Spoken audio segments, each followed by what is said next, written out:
Mas a Rosinha a gente já tomou posse, viu? Mas eu gosto muito de mexer com o irmão Jorge. O irmão Jorge é bênção. Aliás, essa família tem sido bênção na nossa vida no Projeto Mara e tem também nos abençoado. Essa igreja também, a gente tem uma boa referência dessa igreja e não poderia ser diferente agora estar aqui com a igreja na direção do pastor Flávio, que já fazia muitos anos que a gente não se via, pastor. O seu pai ainda, o pastor Leocádio, ele estava vivo a última vez que estivemos juntos, né? Então já faz um bom tempo. Mas Deus prepara o tempo para nós estarmos outra vez juntos, né?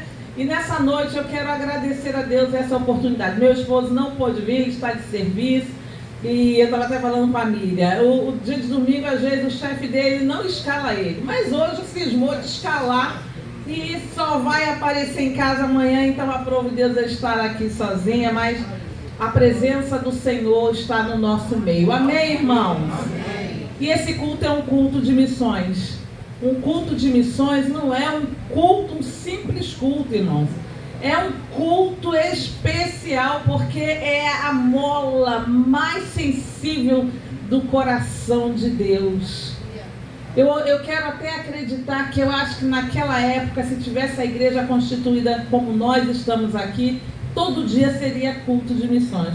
Porque na verdade, irmãos, missões têm que ser todos os dias na nossa vida. Todos os dias. O problema é que às vezes a gente separa o culto que a gente oferece a Deus. Mas que o Senhor possa nos despertar para entender que missões é muito mais que fazer um culto, né? Mas missões é vivenciar. Porque o que é missões? A não ser falar do grande amor de Deus. Nós precisamos fazer que o mundo conheça o Deus que nós servimos. Muitas vezes nós vamos chegar em lugares que nós não vamos ter como abrir a boca, mas através da nossa vida, nós precisamos pregar o Evangelho. Como foi lido no texto de Marcos 16:15. Vá ao mundo. Tem na versão contando para as crianças, a gente ensina assim: vá ao mundo. A PEC tem uma história, então ela conta e ela diz assim, ensinando as crianças: vá ao mundo inteiro e conte que Jesus é o Senhor. Nós precisamos dizer para esse mundo tão distante de Deus que o único Deus e Senhor é o Senhor Jesus Cristo, que morreu por nossos pecados. E nessa noite, uma semana, um mês também, onde nós estamos aí comemorando o Dia das Mulheres. Eu poderia citar algumas mulheres, mas principalmente uma mulher muito conhecida como até a primeira missionária no Novo Testamento. Mas eu não quero falar da mulher samaritana, que é uma mulher que não tem nome, porque a gente não sabe o nome daquela mulher, a não ser que ela era conhecida como uma mulher samaritana que teve um encontro com Jesus. Mas nós poderíamos contar aqui tantas histórias de tantas mulheres na atualidade que também tiveram encontro com Jesus e as suas vidas foram transformadas e elas hoje têm feito Jesus ser conhecido através delas. Mas eu quero que vocês possam aí abrir a Bíblia num texto que é bem conhecido e não é de uma mulher que eu queria falar, mas sim de servos do Senhor que entenderam que a obra de Deus, apesar das dificuldades, ela precisa ser feita. Neemias 4, a partir do verso 1.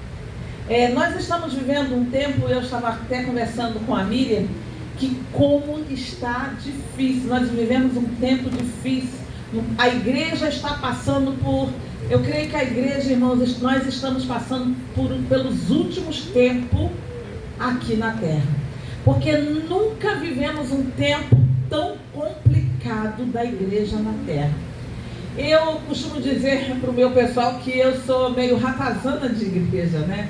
Porque eu fui criada na igreja, papai não tinha esse negócio de que está cansado, que agora é culto de velho, culto de homem. Meus pais estavam na igreja e carregavam os filhos, era escola dominical, círculo de oração, era culto de membro.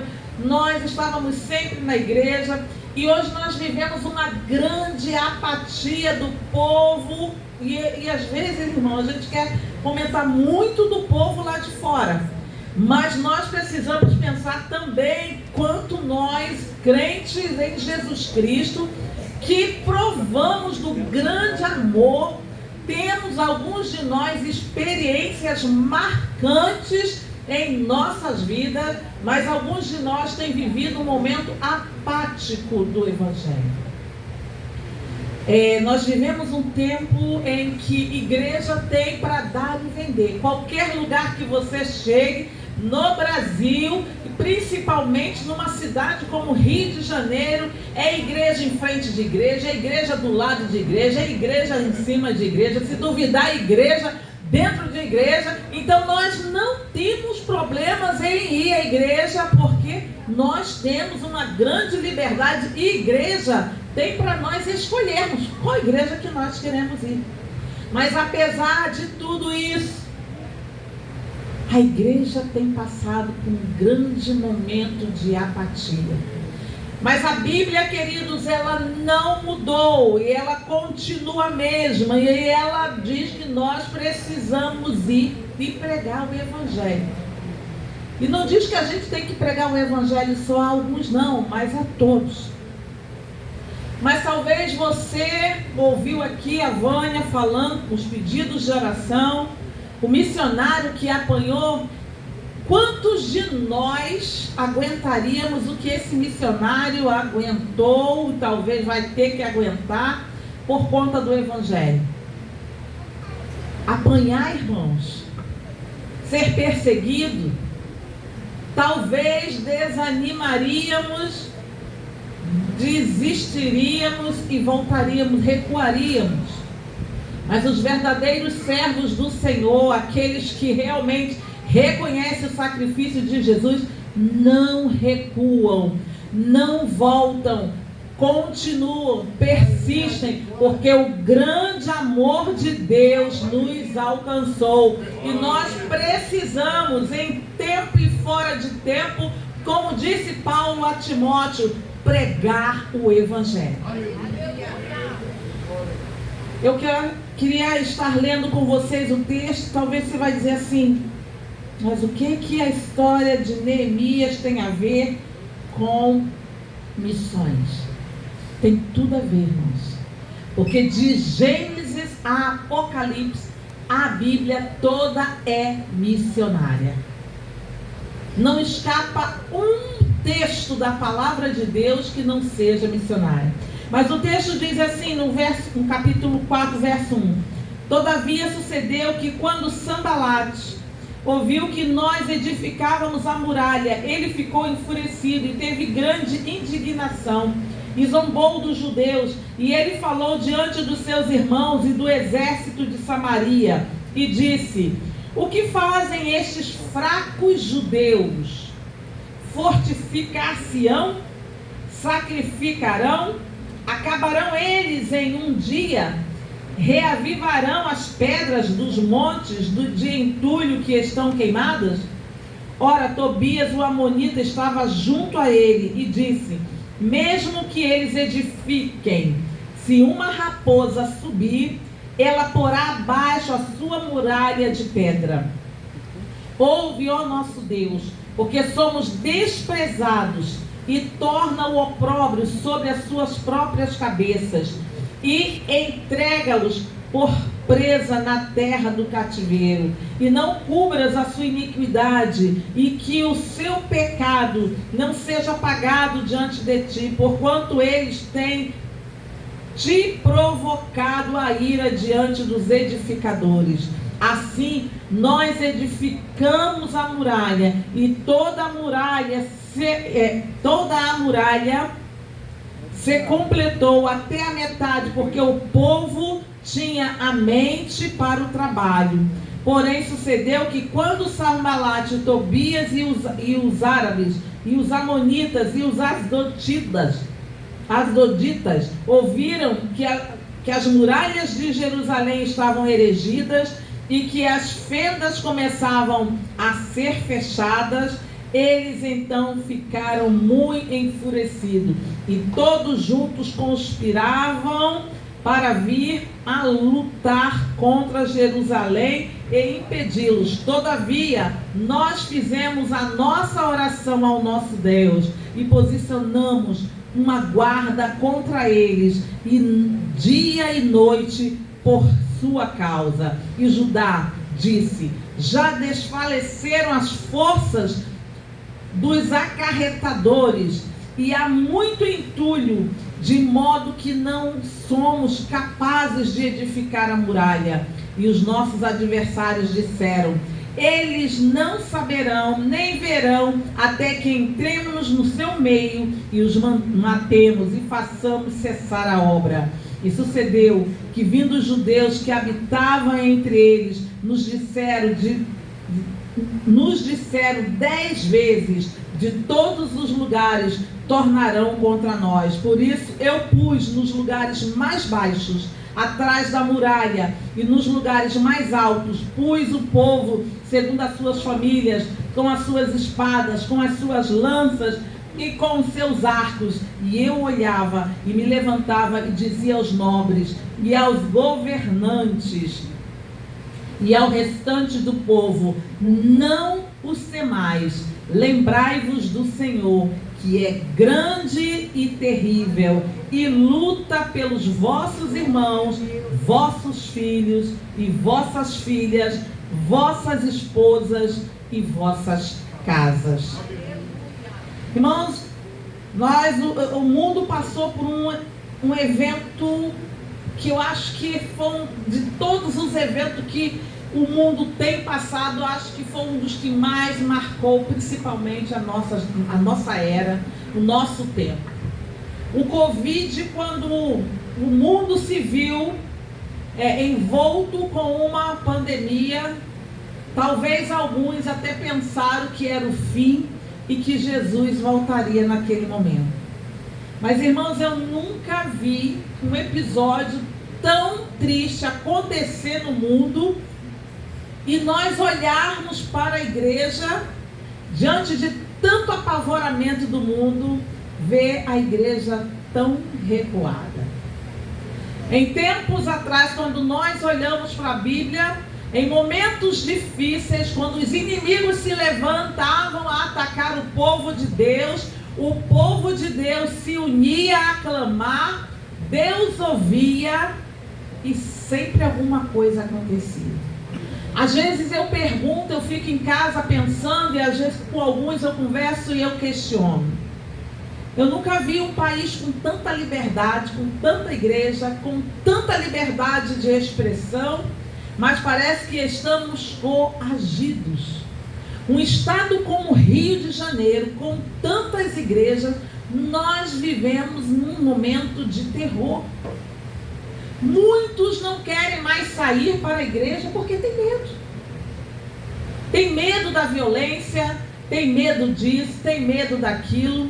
Irmãos, Deus não nos chamou para viver coagido, para viver sufocado, para viver apavorado. Nunca vivemos um tempo de tanta ansiedade, de tanta depressão. No momento em que o avanço do conhecimento e da tecnologia tem tomado conta do mundo, hoje só não estuda quem não quer. Não existe mais essa coisa de que é velho, de que é novo, porque tanto velhos quanto novos podem estudar, e graças a Deus nós vemos muita gente de cabeça branca estudando, e isso é bom. Nós temos os melhores aparelhos, nós temos os melhores sistemas de comunicação, mas como igreja nós não temos feito disso ser um ponto a nosso favor para pregar o Evangelho. Quando nós lemos o livro de Neemias, quando nós começamos lá do início, nós vamos encontrar Neemias, um rapaz ainda, não tão velho, nem tão jovem, mas de uma idade boa, e ele estava numa situação em que ele vivia num cativeiro. O seu povo estava no cativeiro. A sua pátria estava aterrorizada. A sua cidade estava queimada, os muros da sua cidade estavam destruídos, muitos estavam escravizados. E a história do livro de Neemias nos ensina e nos conta que Neemias era um desses que estava ali no cativeiro servindo ao rei. Ele era copeiro do rei. Mas numa oportunidade de ouvir, de saber que alguém da sua terra, da sua parentela estaria perto dele, ele não perdeu a oportunidade de saber como é que estava lá a sua cidade, como é que estavam os muros da cidade, como é que estava a cidade de Jerusalém. E a Bíblia nos diz que não foi com alegria que ele recebeu aquela notícia. Irmãos, nós temos tantas notícias, nós ligamos. Eu confesso que eu já não ouço mais algumas reportagens na televisão, porque faz mal, irmãos. Faz com que a gente não queira ter um sono satisfatório. Você só troca de canal, as notícias parecem que não mudam, são cada vez piores as notícias. Os jovens cada vez mais envolvidos naquilo que não era para estar envolvido. Quantas coisas ruins. E às vezes eu fico, meu Deus, aonde está a tua igreja? Nós no Projeto Mara, do ano passado para cá, nós começamos com um movimento de oração. Tem dia que o povo fica doido comigo, porque eu uso a tecnologia a meu favor. Eu não sou entendida de tecnologia. Eu queria ter essa cabecinha boa aí que esse pessoalzinho jovem tem, mas eu não tenho, irmãos. Mas isso ainda não é o fim. Porque se a gente não perguntar assim, ô Ingrid, você pode fazer isso assim? De vez em quando a gente pega assim, a gente tem uma sobrinha assim que se chama Ingrid, né? Então a gente tá assim, ó, você pede aquela neguinha lá para fazer para mim, a gente manda, nem pede muito. Mas tem algumas coisas que a gente vai. E aí do ano passado eu falei assim, não, nós temos que fazer alguma coisa. Porque, irmãos, se vocês prestarem atenção, o tempo encurtou. Eu nem vi o ano de 2024, ele já foi embora. E, irmãos, estamos no ano de 2025 e ele está correndo. E se nós não corrermos, nós vamos perder a oportunidade. Mas a Bíblia diz que nós vamos comparecer diante do tribunal de Cristo e vamos prestar conta de tudo aquilo que o Senhor nos designou. Queridos, Deus te chamou para uma obra. Pode ser que você não vá para a África ou para qualquer outro lugar com seus pés caminhando em tempo integral, mas Deus te chamou para que aonde você esteja, você dê frutos. E estes frutos não podem ser frutos podres. Quando a árvore está doente, o fruto dela não é bom. Mas uma árvore saudável, ela dá bons frutos. Aleluia. O texto diz, o livro de Neemias conta-nos a história desse homem com o seu povo que estava em cativeiro e que a sua cidade estava destruída. E mesmo ele lá no estado de humilhação, porque pensa bem, irmãos, o povo de Israel, a cidade de Jerusalém, era uma cidade imponente. O povo servia a um Deus poderoso e muitos povos ao redor. Eles temiam o povo de Israel, porém por desobedecerem, por não ouvirem a voz de Deus, por desviarem-se do caminho, por pegarem atalho, aprove Deus deixar o povo ir para o cativeiro. Queridos, Deus tem nos dado nesse tempo oportunidades de sobra de nós fazermos a obra de Deus de diversas formas. Pode ser através do WhatsApp, pode ser através de lives, pode ser através da televisão, pode ser indo. Você não tem desculpas para que nesse tempo pós-moderno que nós vivemos, você não tem desculpa para não falar do amor, pregar a palavra. Diz o texto então que quando Neemias soube que como estava o estado da sua cidade, como estavam as coisas, como estavam alguns passando até fome, Ele colocou no seu coração de fazer alguma coisa. Eu não sei se você tem olhado para a sua cidade, para o bairro onde você mora. Pode ser que você não esteja fazendo isso, talvez não seja o caso dos irmãos aqui, porque aqui está tudo bem, graças a Deus. Graças a Deus que em Vicente de Carvalho não tem problema. Graças a Deus que em Vicente de Carvalho não tem violência. Graças a Deus que em Vicente de Carvalho não tem vizinho problemático. Não tem nada ruim, mas eu quero dizer para você que lá no lugar aonde Deus tem me colocado, onde nasci, eu nasci em São João de Meriti, cresci ali. E quando casei, que eu pensei que eu ia sair de São João, eu fui e voltei. E o mais, no momento atrás, eu dizer que o mais complicado para mim foi no dia que Deus me fez fazer o caminho de volta, justamente para o lugar aonde eu tenho nascido. Queridos, o tempo é hoje. Não espere um tempo tal para você ter que fazer o caminho de volta e pregar o Evangelho. Deus tem me dado essa oportunidade de, no lugar que eu nasci e cresci, voltar. Eu ainda estou tendo tempo de fazer alguma coisa, mas pode ser que você não tenha tempo.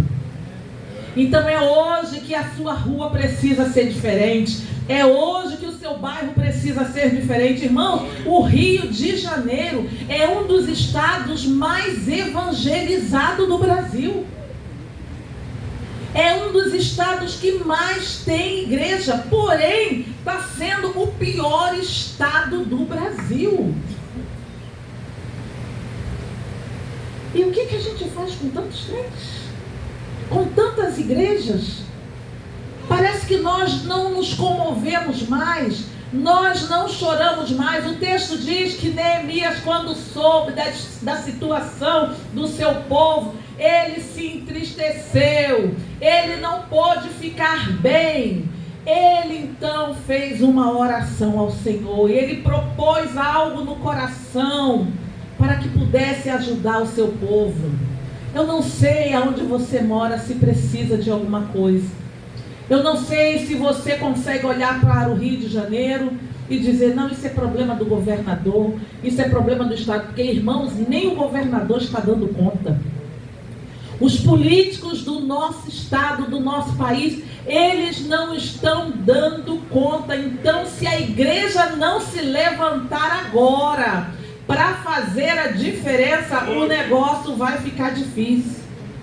Há dias atrás, eu estava voltando de um atendimento, e estava chegando perto de casa, e aí encontrei uma mãe de santo, porque acho que nessa época, que a última vez que a gente se viu, acho que você não sabia do trabalho que nós tínhamos no Carração, nunca chegou a ir lá, né?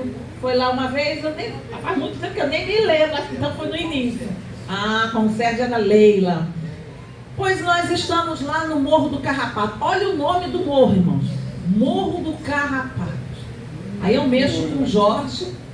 Eu digo para o Jorge, já que ele não quer muito fazer. Ele hoje botou essa roupa bonita para me impressionar. Mas agora eu vou dizer para o povo que agora a gente vai mandar ele.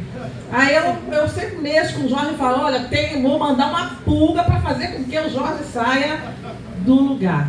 Mas o nome do lugar, Morro do Carrapato. Irmãos, eu cresci nesse lugar. O Morro do Carrapato nunca mudou o contexto. Mas eu me lembro que quando eu era pequena, a minha mãe tinha um sonho para aquele lugar. Ela almejava alguma coisa para aquele lugar. Porque as crianças, como em qualquer morro, em qualquer comunidade, estão sempre na rua. E as crianças são sempre vulneráveis a qualquer coisa ruim.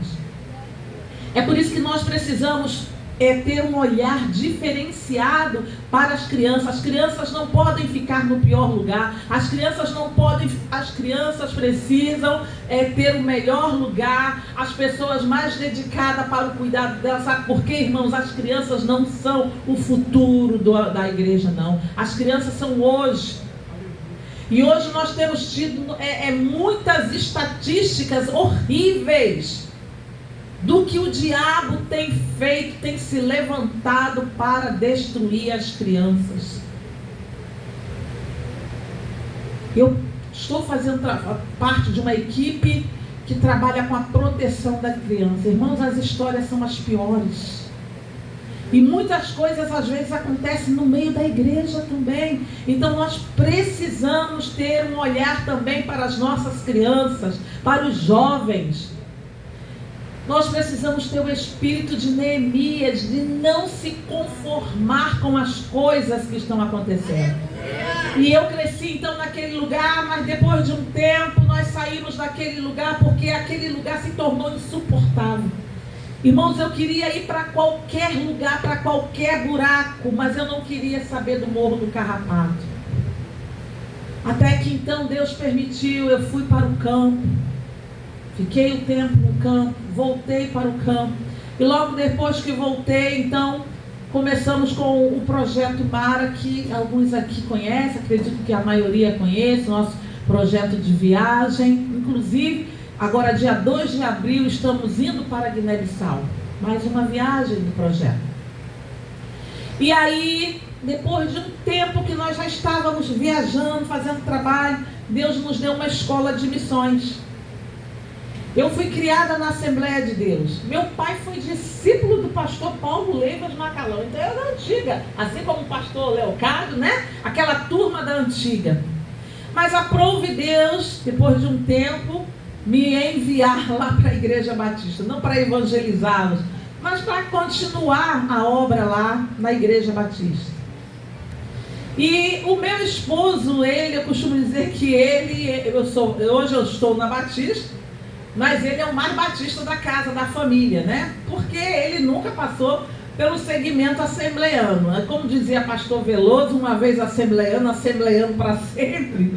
Não sei se eu concordo muito, mas de qualquer forma as raízes são fortes, né? Viver 39 anos na Assembleia de Deus e menos de 20 anos na Batista, alguém vai sair perdendo nessa história.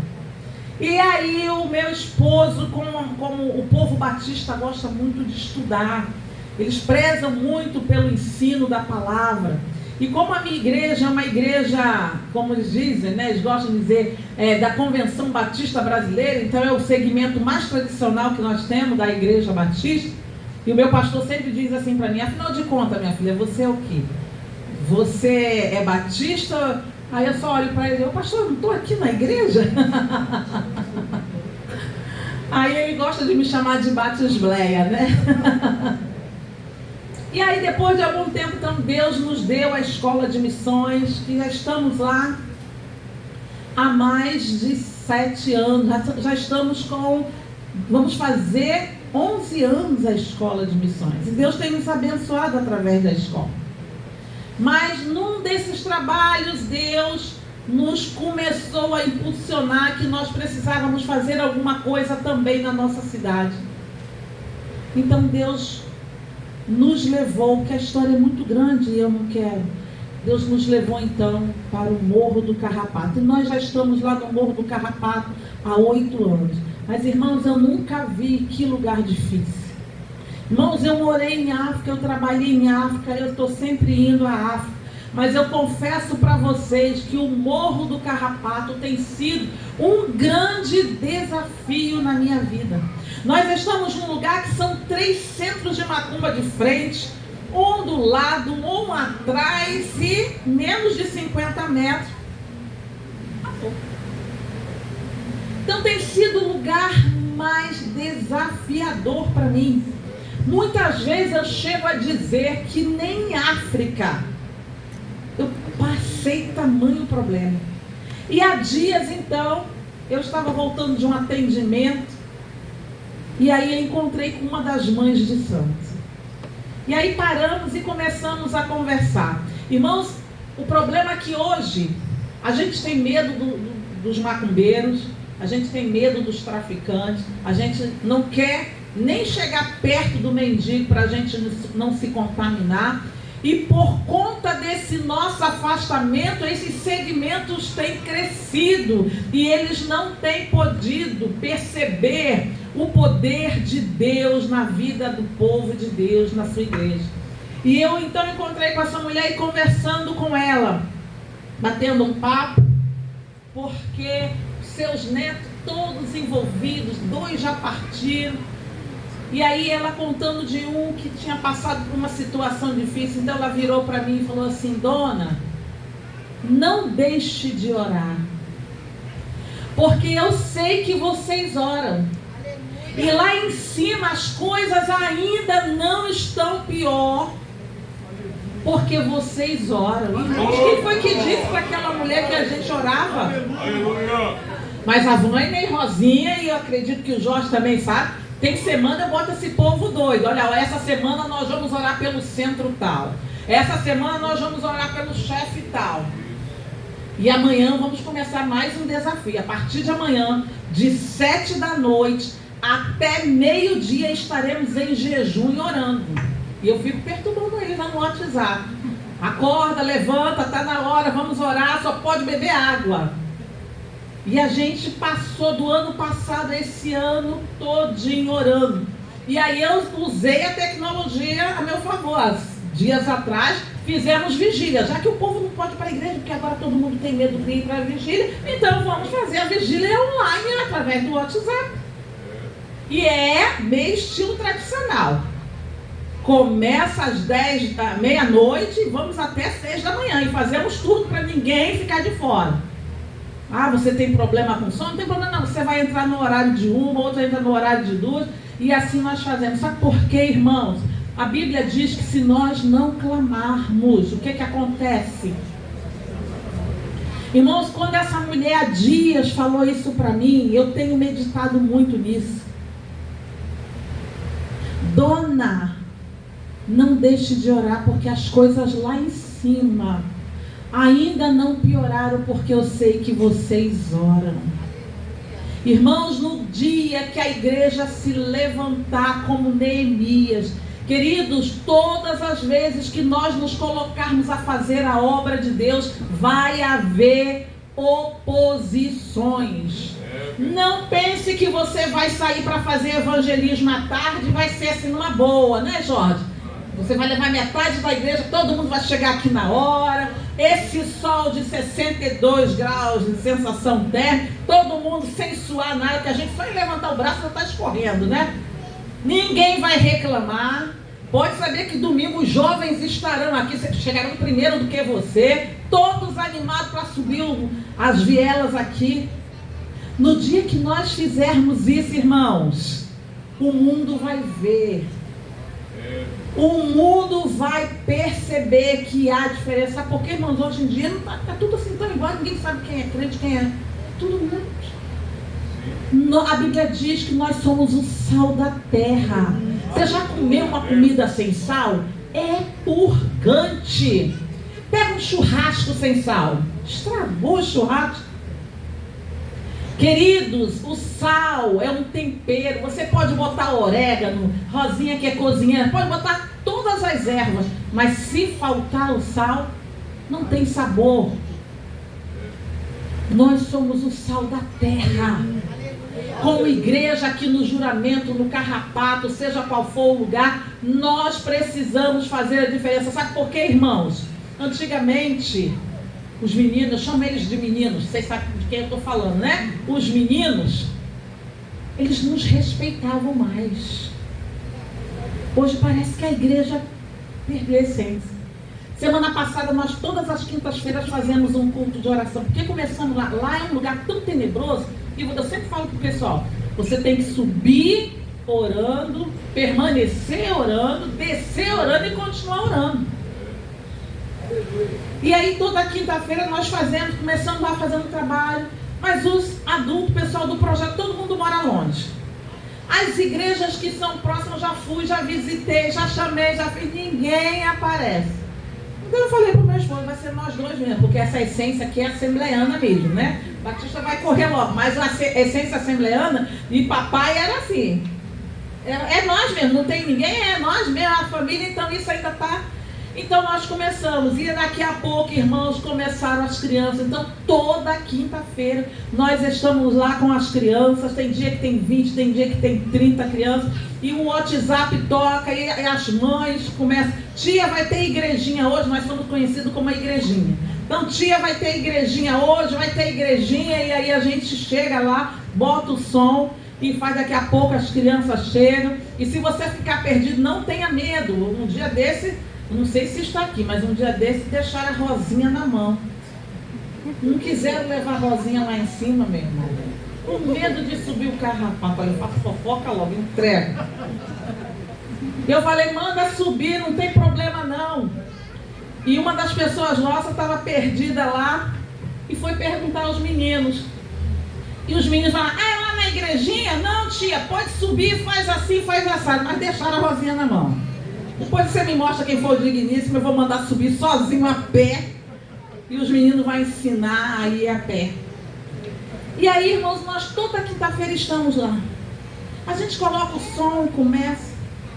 Mas quando foi semana passada, quando eu estou chegando, um som insuportável, com as piores músicas de baixo calão que você possa imaginar. E eu fiquei, meu Deus, o que está acontecendo? E meu esposo, juntamente com alguns irmãos, o meu esposo é um dos mais novos, tem 60 anos. E o mais velho tem quase 80 anos. Toda quarta-feira esses homens vão lá para cavar buraco. A gente está precisando levar o Jorge lá para cavar buraco. Quem sabe aqui os outros jovens aqui também para cavar buraco. E o meu esposo, como foi quarta-feira de cinza, então eles foram na quinta-feira.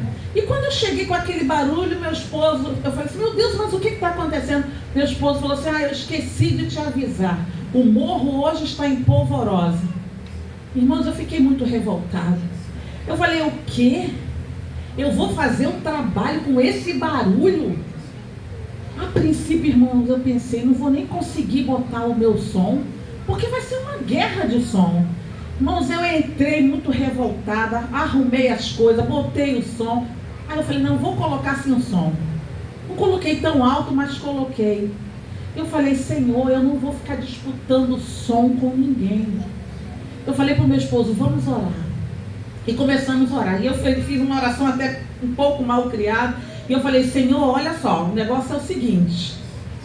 Eu não queria voltar mais para esse lugar. Esse para mim era o pior lugar. O Senhor me fez fazer o caminho de volta. Eu não vou ficar disputando som com ninguém. E eu não tenho uma voz tão alta para disputar com esse som que está insuportável, porque na África se ouve o som desse. E nós oramos. Irmãos, o negócio estava tão terrível. Daqui a pouco a rua encheu, fizeram uma festa. Até a macumba ficou coagida naquele dia. E aí eu fiz o trabalho com as crianças, foi muito difícil, as crianças estavam muito agitadas. Mas quando terminou, todas as crianças estavam saindo, apenas algumas que eu tinha que levar.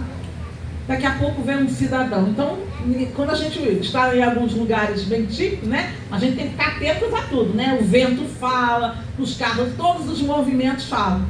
Aí eu vejo aquele cidadão vindo, eu falei: meu Deus, o que será agora dessa vez? E aí o cidadão chegou para mim e falou assim: tia, me desculpa, mas quais são os dias aqui do trabalho? Aí eu olhei para ele e não entendi o que ele... Eu falei: mas por que você está perguntando? Não estou entendendo. Ele: não, mas quais são os dias que a senhora faz o trabalho aqui? Eu falei: bem, olha, aqui nós... Aí fui e falei para ele: poxa, tia, eu quero te pedir perdão. Eu não sabia que a senhora tinha trabalho aqui e o meu som estava alto. Alguém falou para eles, irmãos. E ele falou assim: tia, olha, todas as vezes que a senhora fazer trabalho, eu não vou colocar o som. E se por acaso a senhora não me ver aqui, a senhora pode chegar lá e gritar: fulano, abaixa o som, porque agora é a hora do culto. Eu achei engraçado. Eu falei: Senhor, não é possível. Isso aqui é uma caixinha de surpresa. E no dia seguinte, a professora do reforço escolar ligou para mim e falou assim: Thalita, eu não sei o que houve, mas só se ouve Aline Barros, Mídia Lima, não sei mais quem. Eu falei: mas a essa hora da manhã? Essa hora? Então tá bom. Irmãos, eu não estou contando isso para você porque eu sou melhor do que você, não. Muitas vezes eu subo aquele carrapato dizendo: Senhor, eu só estou aqui porque eu sei que o Senhor me chamou. Porque o Senhor tem alguma coisa nesse lugar. Porque o Senhor vai fazer alguma coisa nesse lugar. Vai transformar. Nunca mais vão se ouvir das coisas que nós temos ouvido. Mas para isso, queridos, eu tenho que me sacrificar. Eu não posso olhar que é o pior lugar para mim, ou que eu queria estar no meu ar-condicionado, ou que eu queria estar no meu conforto. Quando nós, como igreja, pensarmos e analisarmos que nós somos o sal da terra e onde nós estamos, precisamos dar frutos e fazermos como Neemias, que não olhou os inimigos e mesmo assim foi edificar a sua cidade, nós vamos ver diferença, irmãos. Porque a solução da nossa cidade, a solução do nosso país não são os direitos humanos, como disse o governador há dias. A solução da nossa cidade, do nosso mundo, do nosso país, da nossa rua, da sua família, daquela pessoa, seu parente, que talvez você ache que não tenha jeito para ele, não são os direitos humanos, não é a justiça desse país, não são os homens, mas é o evangelho que você diz pregar. Glória a Deus. A Bíblia diz em 2 Crônicas 7,14: se o meu povo que se chama pelo meu nome se humilhar e orar e buscar a minha face, eu ouvirei dos céus. Queridos, o nosso Deus, o meu e o seu Deus não mudou. Ele continua sendo ontem, hoje será eternamente. Ele é o mesmo Deus de Neemias. Ele é o Deus que resgatou a mulher samaritana. Ele é o Deus que tem resgatado tanta gente. Ele é o Deus desse missionário que apanhou na Polônia, mas continua firme. Ele é o Deus dos missionários que estão em África, no meio dos indígenas, no meio dos muçulmanos e no meio de tantos lugares terríveis, mas permanecem firmes, porque eles não servem a um Deus fraco, mas um Deus todo-poderoso. E você não precisa de um culto de missões para saber disso. Você precisa, nesse culto de missões, glorificar o nome do Senhor, porque com a sua vida todos os dias você vai e prega o evangelho. Mas, querido, nós precisamos também fazer uma oração.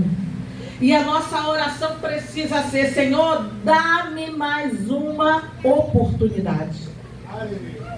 Eu não sei se você tem pedido a Deus mais uma oportunidade. Quando você sair, irmãos, de casa, acordou de manhã, vai trabalhar, peça: Senhor, dá-me uma oportunidade de eu falar. Se eu não puder abrir a boca, mas com a minha vida, quando alguém olhar para mim, te veja. A minha oração, irmãos, nesses últimos tempos tem sido: Senhor, eu quero ser mais parecida com o Senhor. Mas eu quero que quem estiver do lado direito ou do lado esquerdo, na minha frente ou atrás, sinta a tua presença, sinta que eu sou diferente. E eu não sou diferente porque fiz um cabelo diferente, uma maquiagem diferente, ou usei uma roupa diferente, mas porque a minha vida, a minha pisadura, o meu estar ali é diferente, oferece paz, porque o mundo está sem paz. Mas nós servimos ao Deus da paz. Aleluia! O mundo prega paz, mas a Bíblia diz que quando começarem a falar de paz é porque a guerra já está instaurada, queridos. E eles só poderão encontrar paz em Jesus Cristo. Mas como eles vão poder ouvir e ter suas vidas transformadas se eu e você não fizermos o dever de casa? Neemias entendeu isso.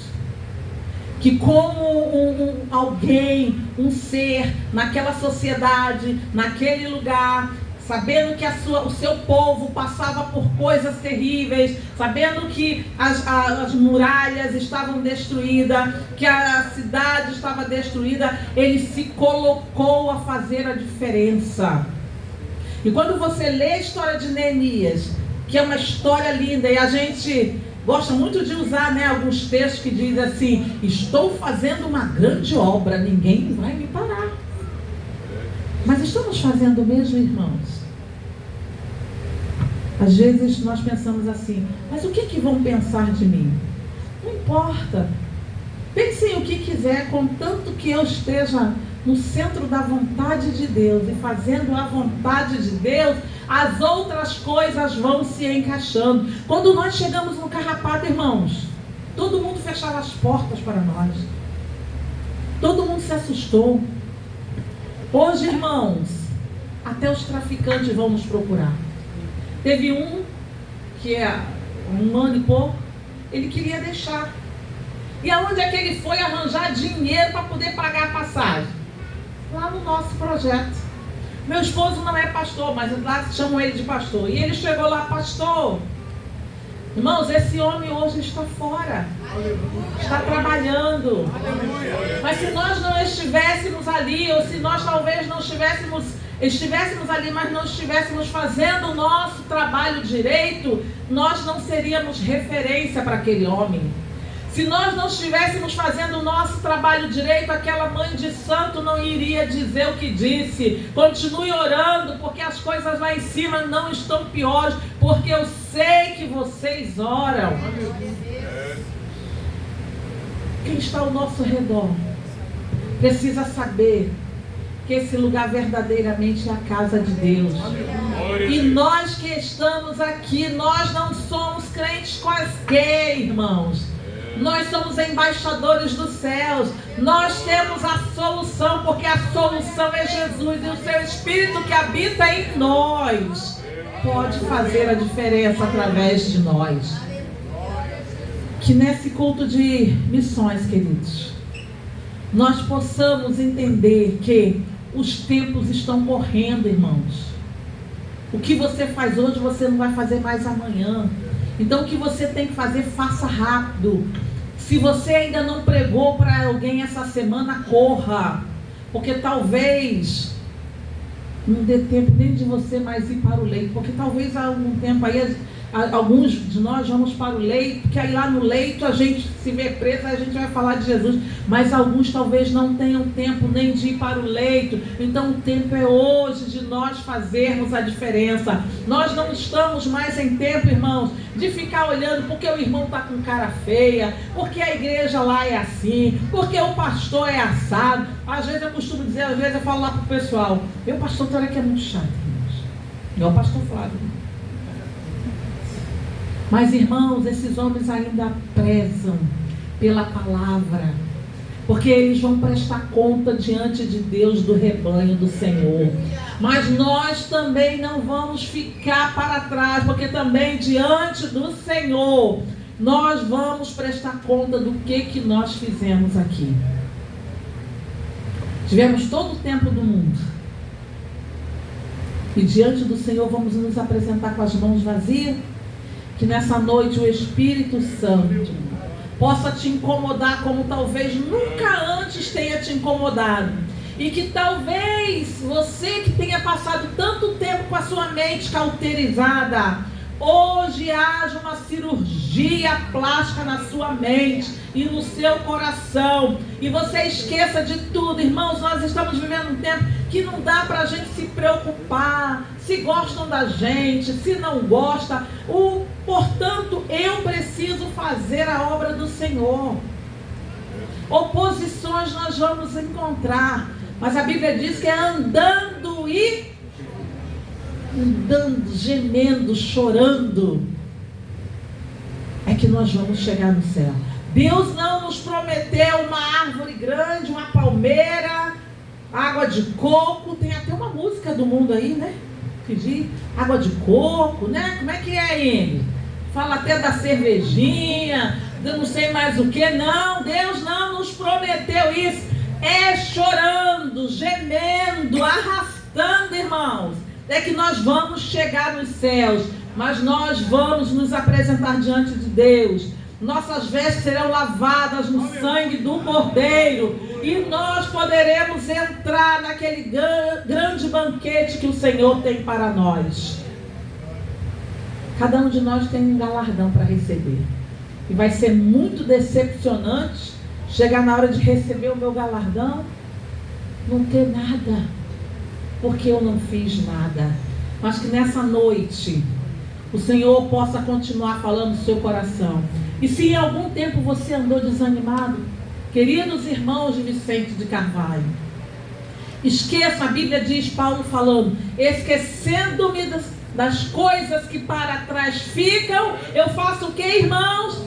Eu prossigo para o alvo. E o nosso alvo é que o Senhor te abençoe e que fale melhor, e que amanhã você comece ganhando almas, e que no domingo você traga aqui algumas almas, muitas almas, e continue trazendo almas, e que essa igreja chegue a um ponto de um pastor ter que quebrar as paredes ou arranjar outro lugar, porque vai se tornar pequena, porque não depende do pastor, depende de mim e de você pregando a palavra. Que Deus abençoe pastor Flávio. Estou muito feliz de poder ver pastor Flávio, Miriam, que já nos... Quando fiquei sabendo que pastor Flávio, eu fiz uma festa, né? Falei, meu amigo vai estar lá, né? Que Deus abençoe pastor Flávio nessa jornada, mais uma jornada aí, e que a gente possa se ver mais vezes, e que o Senhor também possa subir o carrapato, viu? Você não tem medo do carrapato não, né? Então tá bom. Qualquer coisa, você não tem medo, porque tem pulga aqui, então carrapato é de menos, né? Então Deus abençoe, eu agradeço a oportunidade.